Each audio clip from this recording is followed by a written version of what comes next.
Florida in preparation for the shuttle's next launch. We will be dropping you off today at these exhibits for you to enjoy.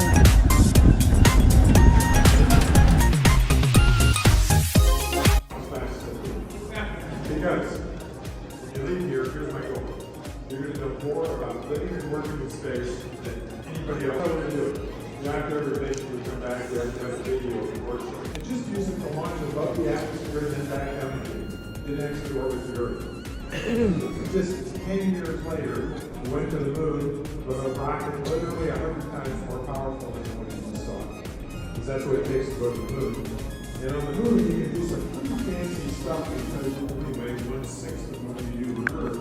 So even in a 250-pound spacesuit, you can do some hopping around it. You know, being Americans, by the time we went to the moon a couple times, we took a telescope. But we're Americans, we don't walk. So this was all happening while I was in school. By the time I got to graduate school, we were just starting to get ready to fly the space shuttle, and so I got